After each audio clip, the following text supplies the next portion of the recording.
Los almogávares. El terror del Mediterráneo. Vamos a realizar un viaje en el tiempo.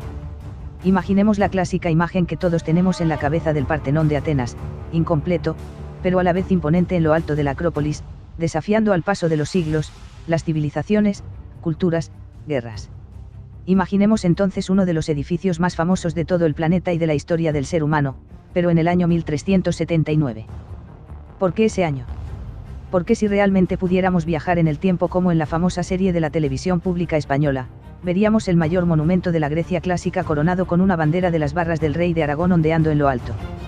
Esto no sería fruto de algún espontáneo de la época, sino de una de las aventuras más legendarias y a la vez bárbaras de la historia medieval. Hablamos de la Compañía de los Almogávares. El ejército de aragoneses y barceloneses que conquistó Atenas.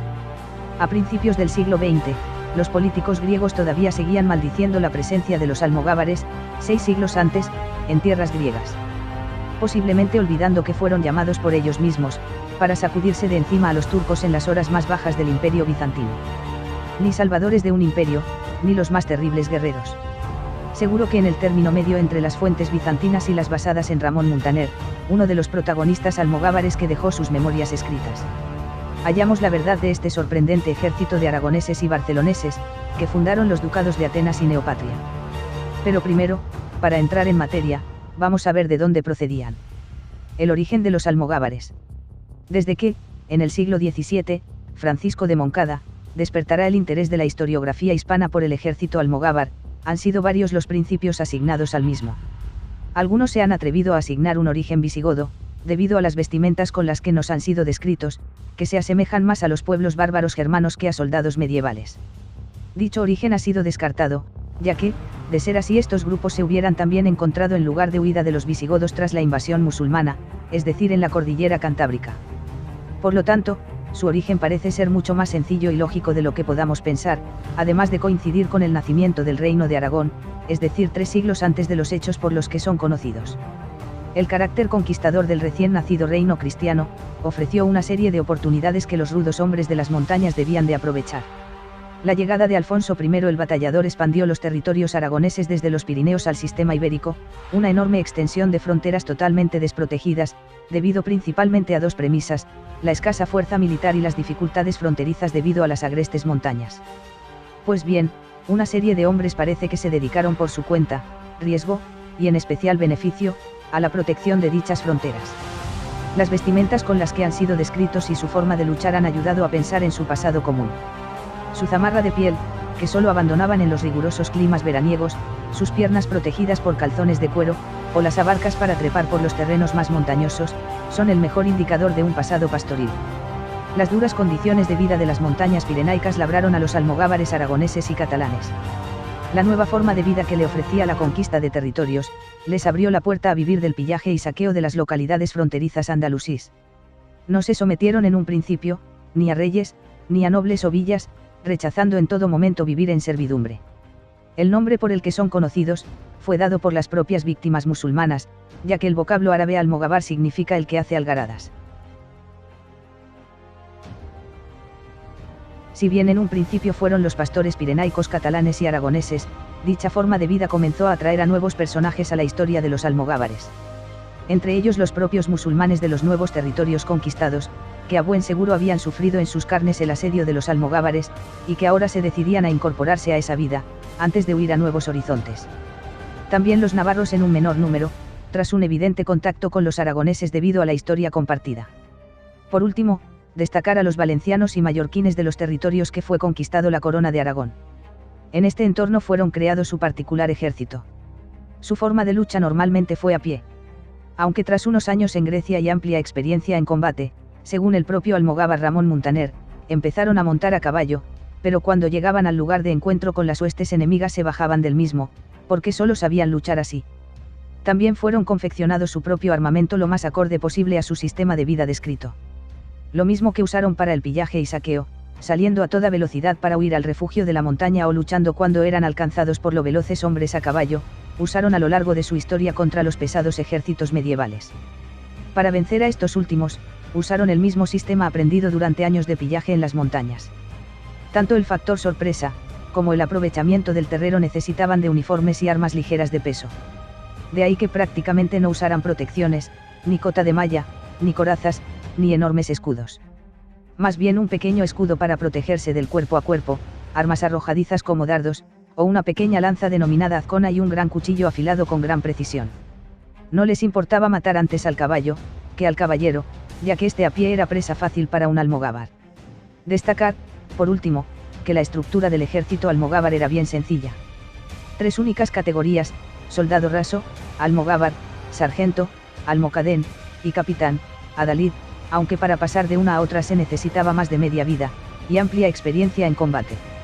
No les importaba, cuando debieron acudir como mercenarios a los grandes ejércitos medievales, ponerse a las órdenes de un señor noble, eso sí, de demostrada experiencia en combate. Este ejército no pasó desapercibido para los reyes aragoneses, parece ser que ya Alfonso I el Batallador los usó para conquistar Zaragoza. Pero lo que no queda duda es de su participación a las órdenes de Jaime I, en la conquista del reino musulmán de Valencia a partir de 1229. Así como tampoco de una de sus victorias más sonadas, en la conquista de la isla de Sicilia, a las órdenes del sucesor de Jaime I su hijo Pedro III. Si algún aspecto destacó del ejército almogávar fue su extraño sentimiento de pertenencia a la corona de Aragón. Un apartado curioso, ya que hombres libres, que lucharon como mercenarios al servicio del mejor postor, no olvidaron nunca su grito de guerra antes de comenzar la batalla. Aragón. Aragón, combinado con el del patrón San Jorge, y sin olvidar el célebre despertaferro, con el que iniciaban la batalla tras hacer saltar chispas de sus afilados cuchillos. Ni siquiera en su conocida conquista de Atenas olvidaron su origen aragonés. Antes de partir a su misión más importante, la llamada de auxilio del emperador bizantino Andrónico II, ante el avance de los turcos hacia Constantinopla, hicieron prometer que nadie les obligaría a avanzar detrás de una bandera que no fuera la de la corona de Aragón.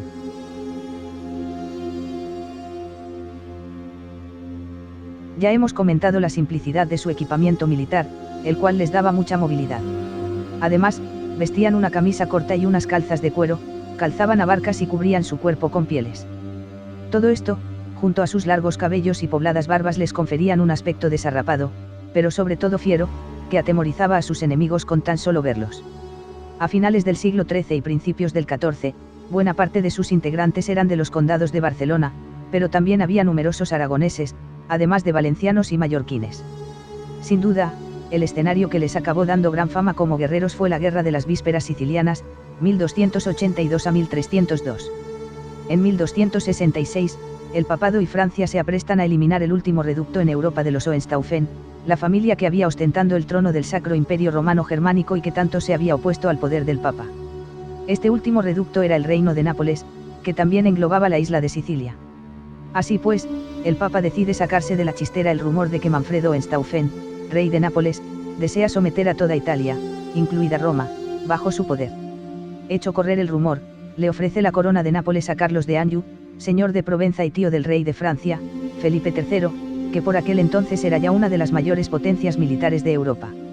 En 1266 Carlos de Anjou derrota al rey napolitano y se hace con la corona, comenzando el reinado de los franceses en este reino.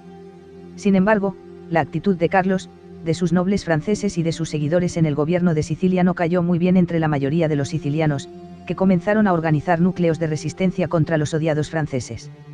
Pero la represión no tardó en llegar, y muchos antifranceses tuvieron que exiliarse, como es el caso de Roger de Lauria, que acabó en la corte barcelonesa de Jaime I, donde se formó y acabó siendo el legendario almirante de las flotas de la Corona de Aragón. Es aquí donde entra Pedro III el Grande de Aragón, que estaba casado con Constanza, hija del depuesto rey napolitano y posteriormente única heredera viva de este. Pedro III comenzó a urdir una serie de planes diplomáticos y militares con el objetivo de aislar a Carlos de Anjou y a los franceses, y hacer valer por las armas los derechos de su esposa a ser reina de Nápoles, lo que, casualidades de la vida, también le hacía rey a él. Por fin, un 30 de marzo de 1282, estalla en Palermo, Sicilia, una revuelta antifrancesa que acabó con toda la isla levantada en armas contra Carlos de Anjou. Las malas lenguas dicen que Pedro III fomentó desde el principio dicha rebelión junto a la colaboración del emperador de Bizancio, que hacía ya tiempo que se la tenía jurada a los franceses. Los sicilianos trataron de proclamar un reino independiente, pero ante la abrumadora superioridad del ejército de Carlos de Anjou, probablemente el más poderoso del momento, decidieron ofrecer la corona a Constanza y por tanto a su esposo, Pedro III de Aragón. De nuevo casualidades de la vida, Pedro III se encuentra en Túnez, muy cerca de Sicilia, con un importante ejército, y enseguida desembarca en Sicilia y se hace coronar rey en Palermo. La guerra entre aragoneses y franceses comienza con la intermediación del Papa, que como buen francés apoya a Carlos de Anjou y llega a excomulgar a Pedro III. Los ejércitos franceses y los de Carlos de Anjou eran superiores a los de Aragón, pues cuentan con mayor cantidad de caballeros e infantería pesada. Pero la estrategia de Pedro III rompe los esquemas de guerra tradicionales. La flota aragonesa, bajo las órdenes de Roger de Lauria, derrota a las naves francesas controlando el Mediterráneo. Una vez logrado, la flota mueve rápidamente de un lado a otro a las tropas aragonesas y, más concretamente, a la compañía almogávar, que lleva a cabo ataques relámpago incluso por las noches, con el objetivo de debilitar al enemigo y sobre todo de provocar el levantamiento de las ciudades del sur de Italia que todavía están en poder de Carlos de Anjou. Los almogávares, bajo las órdenes de Guillem Galcerán de Cartella, logran imponerse constantemente a los franceses, con victorias como la de Catona, Solano y Seminara, o la toma de Catanzaro o ya en territorio peninsular. Las costas del sur de Italia fueron pasto de las algaradas de los almogávares, que eran rápidamente distribuidos por la flota de un lugar a otro, minando la teórica superioridad de los franceses. La guerra prosiguió durante años, con largas fases de escasos movimientos, hasta que en 1302 se firma la paz de Caltabellota, por la que Sicilia se desligaba del reino de Nápoles y quedaba dentro del entorno de la Casa Real de Aragón. Lograda la paz para la corona de Aragón, la compañía mercenaria de los almogávares, que tan excelente papel había hecho en Sicilia y el sur de Italia, y que tanta fama había logrado, pasaba a estar ociosa y a convertirse en un problema para los reyes de Aragón y de Sicilia.